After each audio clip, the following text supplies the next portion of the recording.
vote. His subject today is energy security. It could not be more timely or more important. The Russian invasion of Ukraine has starkly revealed the abiding centrality of energy to economic stability and growth here and abroad. From the beginning, energy policy has been a leading element in the Baker Institute's research of agenda and our programs. Just this morning, in this very hall, our Center for Energy Studies hosted an event on environment, social, and governance criteria in the energy sector. Part of our energy agenda reflects our location in Houston, the world's energy capital, but our commitment to energy policy also reflects our conviction that energy is a critical issue that encompasses economics, the environment, and not least the geopolitics of power. So we look forward to our speaker's thoughts on the central issue. Ladies and gentlemen, allow me to present the Honorable Mike Pence, the 48th Vice President of the United States of America.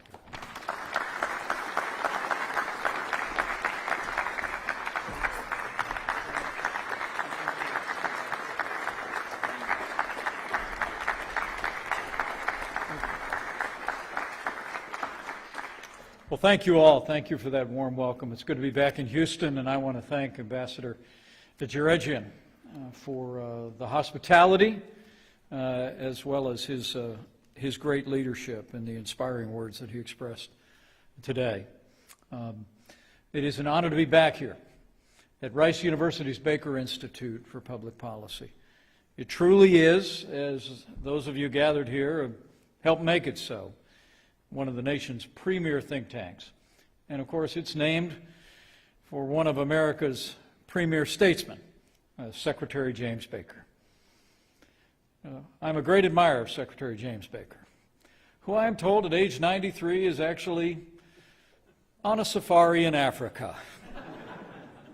An extraordinary man who I think deserves every bit of applause from a nation for his lifetime of service. So join me in thanking Secretary James Baker for his hospitality and his lifetime of leadership. And I'm told for 30 years, scholars and statesmen and students have gathered here at this institute, in Secretary Baker's words, to build a bridge between the world of ideas and the world of action. And that's what brings me here today to speak to all of you about energy independence. The principles and ideas you've elevated here, particularly in the area of energy, here in Houston, the energy capital of the world, I believe will shape the discourse on this vital issue in the life of our nation at an enormously important time. It's also good for me to be back. I was here when I had a day job back in 2019 as Vice President. I thought this was just the right place to come and talk about the cause of freedom all across the Western Hemisphere, and I'm delighted, Mr. Ambassador, to be back.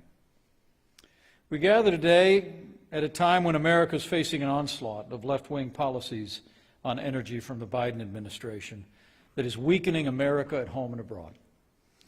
Everyday Americans are facing hardship. Inflation's at a 40-year high, and gasoline prices are the highest ever recorded. The time has come for action.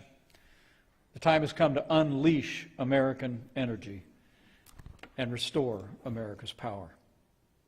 But I came here to deliver this message because in a very real sense, Houston and all of Texas is not just the energy capital of America, but in many ways the energy capital of the world. And that's a testament to the entrepreneurial spirit here in Texas. It's also a testament to generations of Texas leaders. So let me take a moment just to pay tribute to a friend of mine, one of America's great governors and a great leader for American energy independence, Governor Greg Abbott.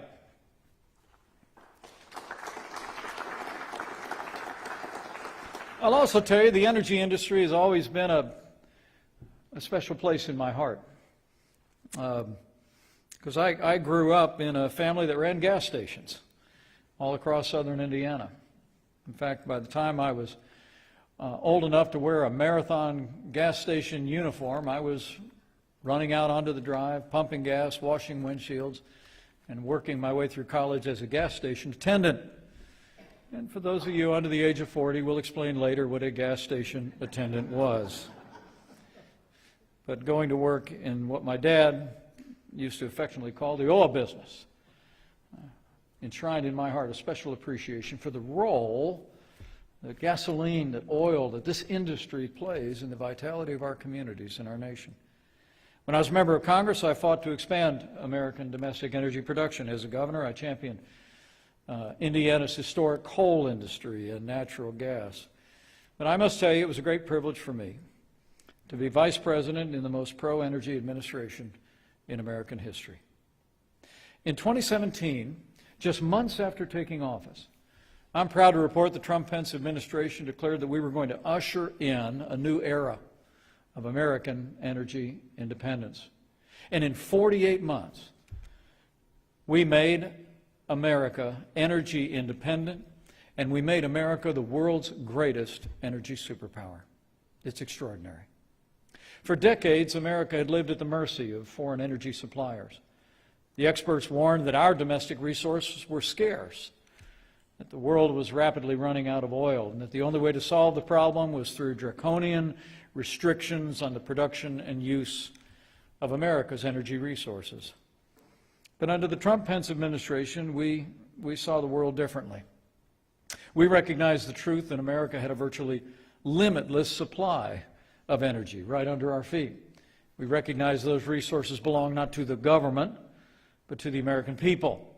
And we knew that if we unleashed American energy, we could create millions of jobs, unlock tremendous source of prosperity, and reclaim American sovereignty from foreign suppliers.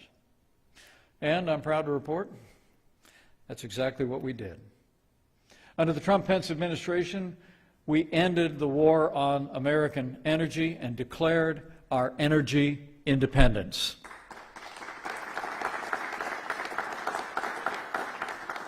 In fact, we actually achieved American energy dominance in a short period of time. And unleashing American energy is what brings me to this forum today here at Rice University. Because all of that is under siege under the current administration.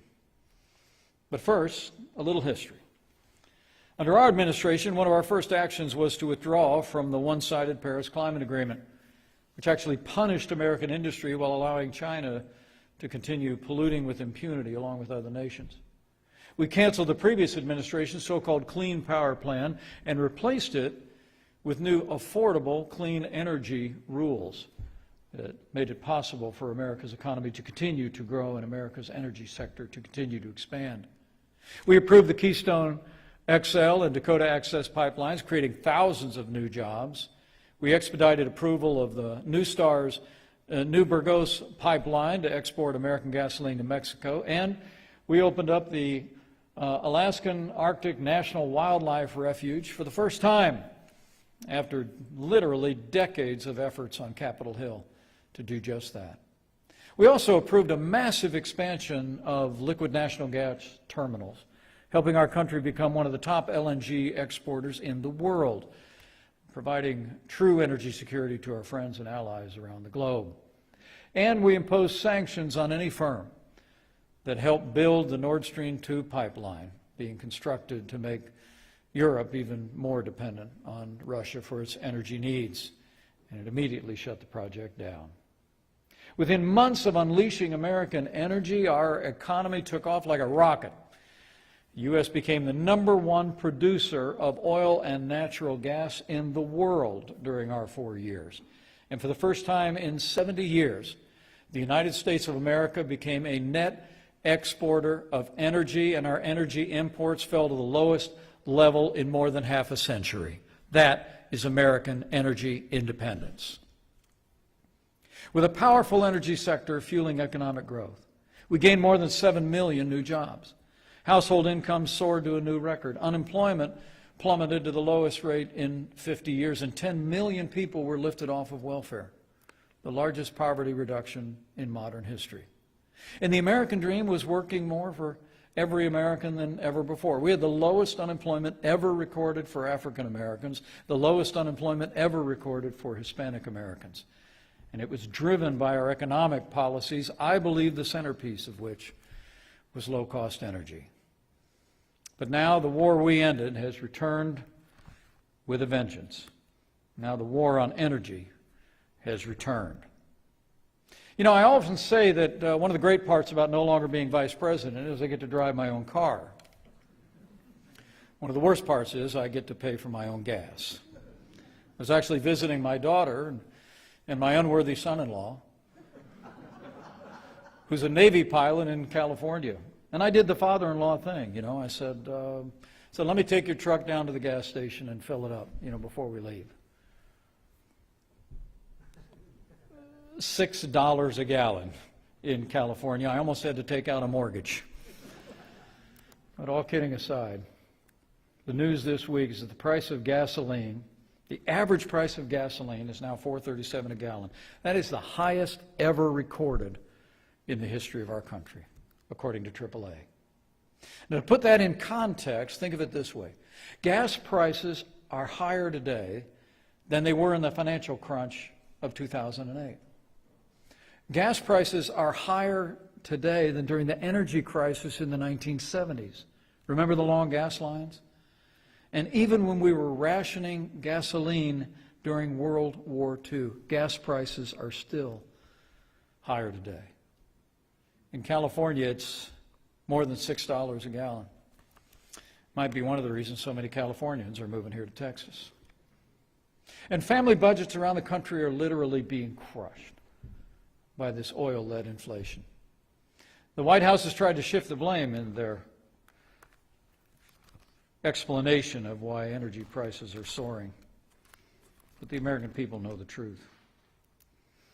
They call it Putin's price hike.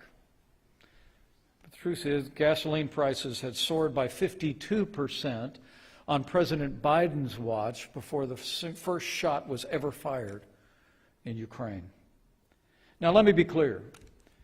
Vladimir Putin is responsible for the brutal Russian invasion of Ukraine, and Vladimir Putin must be held accountable.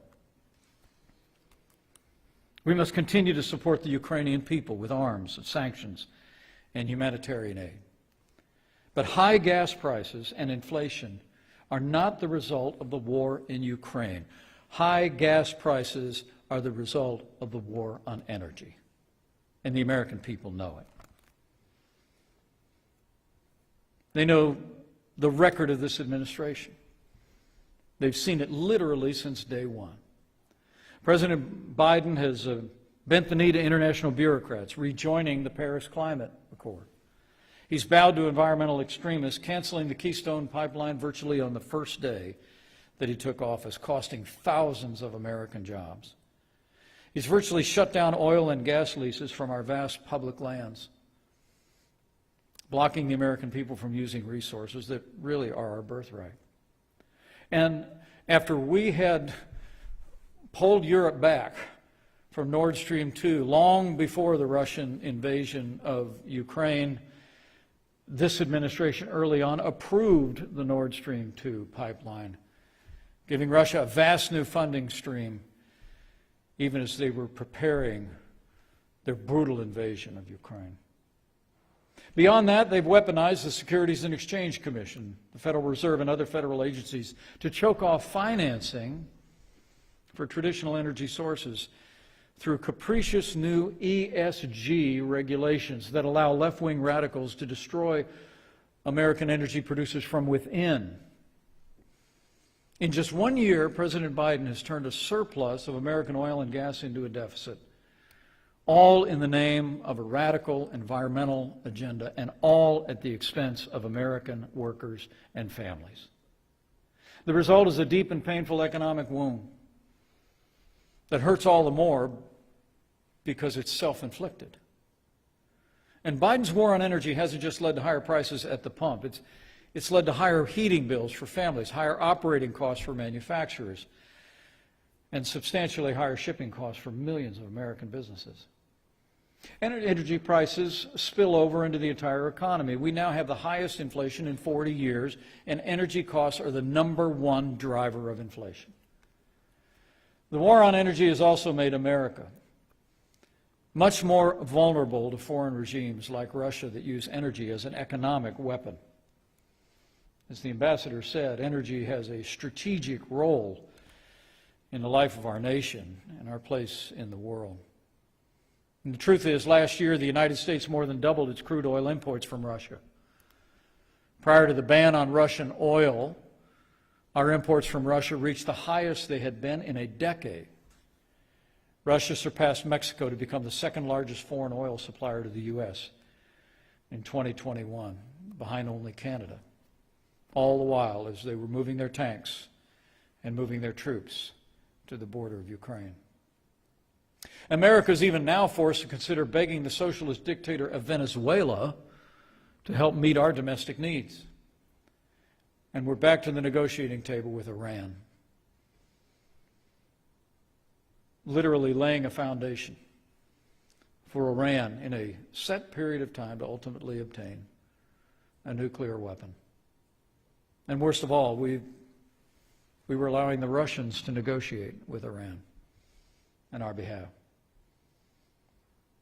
It's extraordinary to think of it, the times in which we live.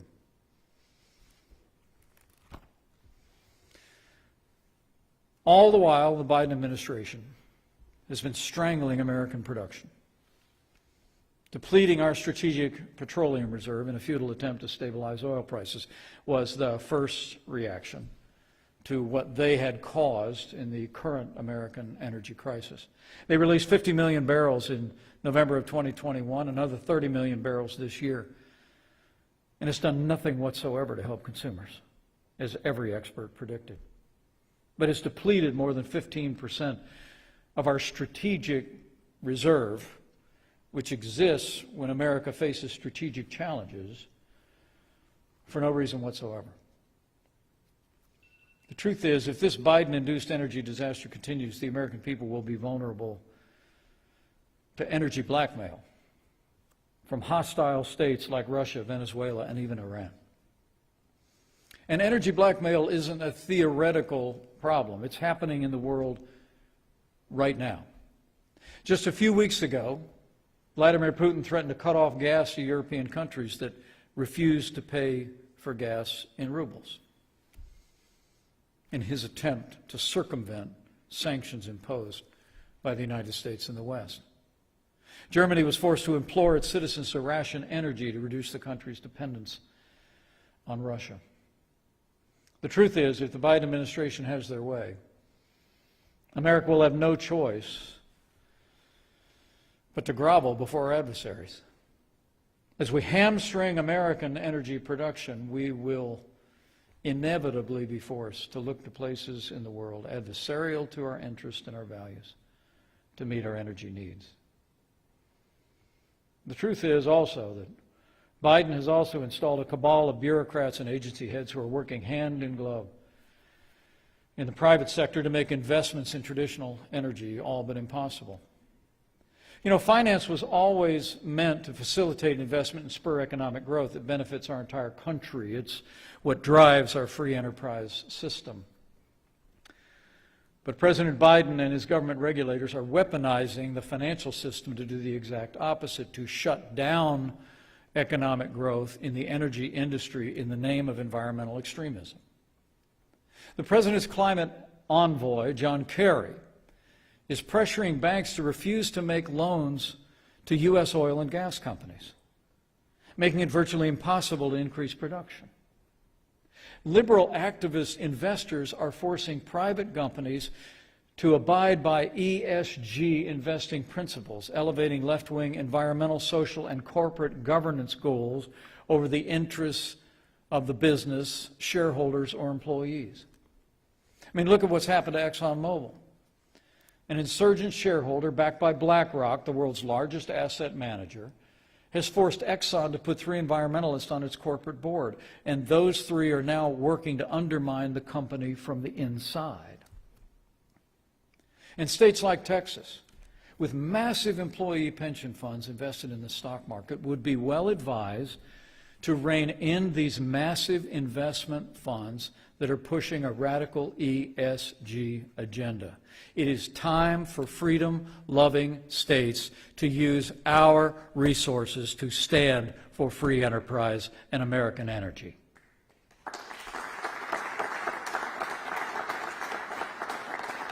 We should be taking our money elsewhere.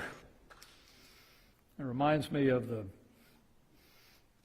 anti-BDS movement in the state of Indiana, where we literally took steps to make sure our pension funds were not going into organizations that were attempting to isolate our cherished ally, Israel.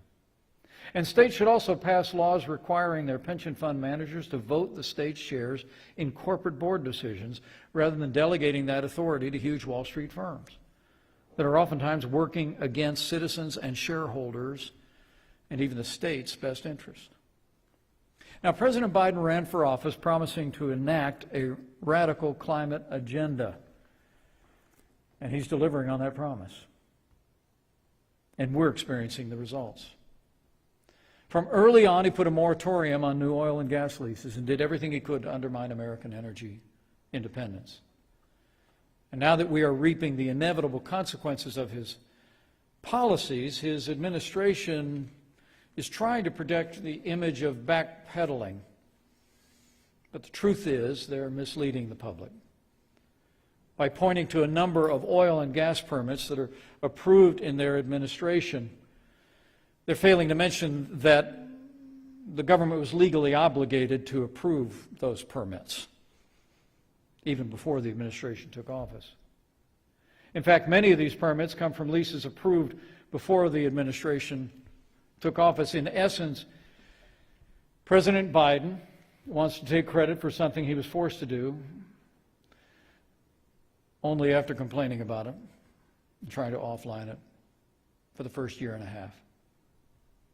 The truth is, America cannot continue down this road. And 2024 is too long to wait to reverse these unconscionable energy policies that are working a hardship on American families. The stakes are too high. We need to unleash American energy now and reverse the Biden administration's energy scarcity agenda. You know, what I learned during my time in Congress is that sometimes to make them see the light, you've got to have them feel the heat. And that's the reason why an advocacy group I founded called Advancing American Freedom and launched a $10 million campaign about 6 weeks ago. Advertising, television commercials, calling on Congress to unleash American energy so we can once again have American prosperity. We're asking American citizens in 20 congressional districts to call their representatives and tell them to put hardworking American families before the left's radical energy agenda. And anyone that might be looking on today, on the live stream or on any replay of this, you need to know, I have to tell you, during my 12 years in Congress, a dozen calls from your congressional district is a landslide. And if you care about American energy independence, if you care about restoring America's economy through low-cost energy, call your congressman, call your congresswoman, and tell them that we need to end the war on energy now and unleash American energy for the American people. You know, the organization I mentioned also released what we like to call the Freedom Agenda, which includes a detailed policy prescription that would restore American energy and restore it every bit as quickly as we did during our administration in those first 3 years. Our agenda calls for, among other things, expediting permits and approvals for oil and gas production, as well as pipeline construction, and expanding drilling on federal lands. You know, America has more than enough energy under our own soil to power our prosperity for generations without relying on hostile nations around the world. And we just need to get after it. Secondly, we believe that leaders should work to eliminate mandates, regulations, and special tax breaks that put a thumb on the scale for politically favored energy sources over other forms of American energy. There should be no market-distorting government subsidies for any energy source. Now, I'm an all-of-the-above energy person. And when I was in the Congress, I'm for oil and gas and coal and wind and every other form of renewables. But we ought to let the market decide. Let the American people choose the energy. And that's how we create a more prosperous America. We should also have leaders that fight the policies that discriminate against technology that uses American energy, like coal and petroleum, and favor energy technology that relies on resources from foreign countries, like minerals from China or the Congo, that make batteries for electric cars, if you haven't noticed. And finally, our agenda suggests that leaders should facilitate the export of American liquefied natural gas through fast approvals of export terminals. I mean, men and women, we are the Saudi Arabia of natural gas. We are. It's what drove American energy independence during the Trump-Pence administration. And we will return to that again, but we need today to be working on the infrastructure to make it possible for us to export our energy resources to the world. We'll be able to help our friends around the world achieve energy independence from adversarial nations. We can help our friends in Europe become less reliant on Russian gas imports and impose even a higher cost on Russia for its criminal invasion of Ukraine. Now, earlier today, President Biden, I'm told, actually said that Republicans have offered plenty of blame, but not a single solution to actually bring energy prices down. Well, with all due respect, Mr. President, you just haven't been listening. I mean, we all know how to restore American energy independence, how to unleash American energy. This administration just simply needs to decide that they're going to put the interests of the American people, the interest of American families, and the interest of our prosperity and our security above the radical environmental agenda that they've been advancing. So I've offered quite a few solutions today, but let me boil it down to just a few simple words for this administration. Get out of the way. I mean, the truth of the matter is that when government gets out of the way, great things happen in America. And that's especially true in the story of American energy. You know, I was looking at the movie Giant the other day. It tells a great story, an epic story about a Texas oil catter. And one of the stars of that movie is from Marion, Indiana, James Dean. But that story was just emblematic of countless stories all across Texas and all across this country where people went out, worked hard, got their hands dirty, and they built a future, and they built it on the vast natural resources of this country. And the truth is, this administration, if they would unleash that entrepreneurial spirit in America again, we could bring energy prices down in a heartbeat. If they would just get out of the way and let America's energy producers do what they do best, and that is produce American energy for American growth. Now, with this, I'll close.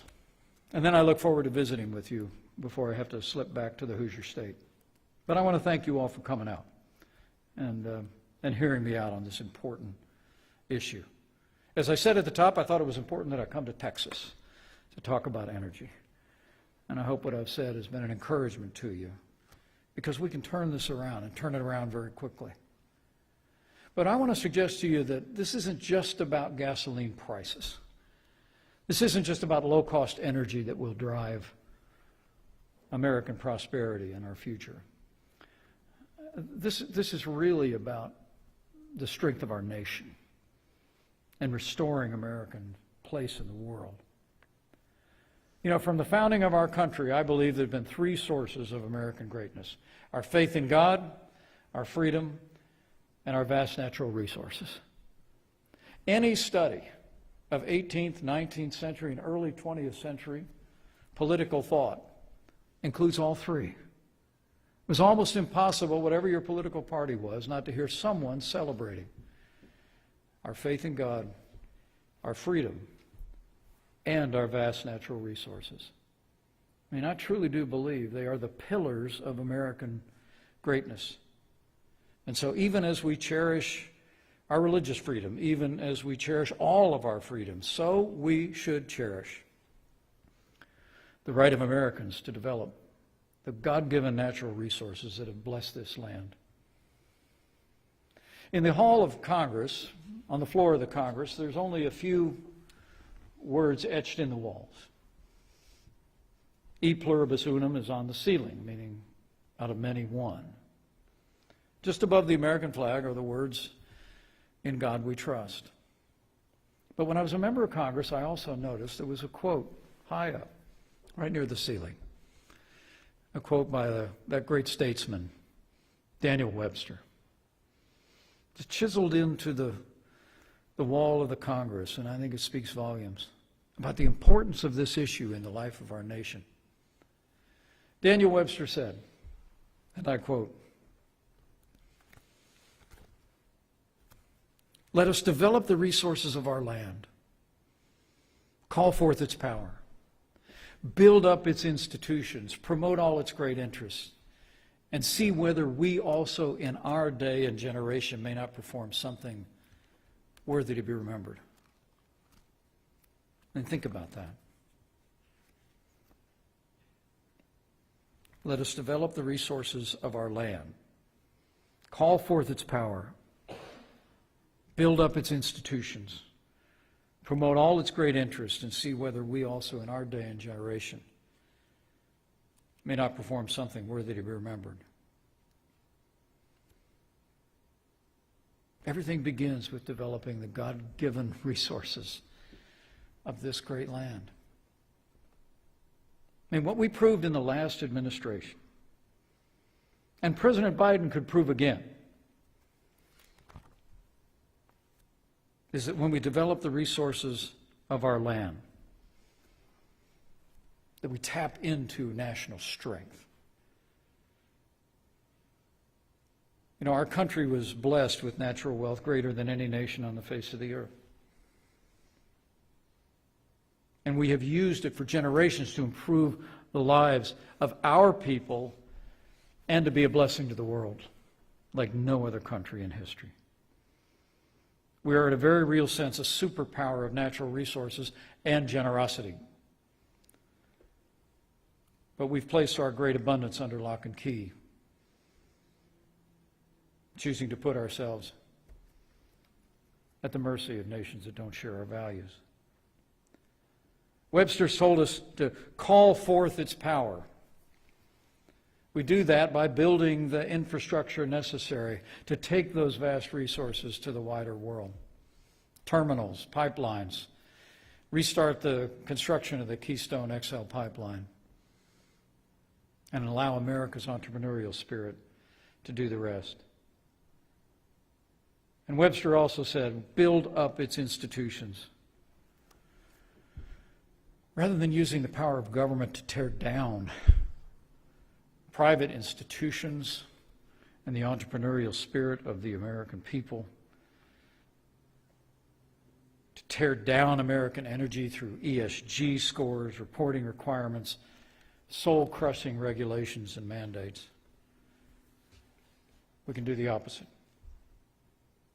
And then and only then, I submit to you, will we do something in our generation worthy to be remembered. So, men and women of Texas, I hardly have to tell you how important energy is to the life of this nation. Texas, in the spirit of this great state, has created the energy that has driven American prosperity literally throughout the entire history of our country. And I have every confidence that this challenging season we live in today will pass, that the American people will rise up with one voice someday soon, maybe this November, and start to turn our nation back to unleashing American energy and the boundless prosperity that is the birthright of every American. So thank you very much for hearing me out. Thank you for all the great work of the Baker Institute, and God bless you all.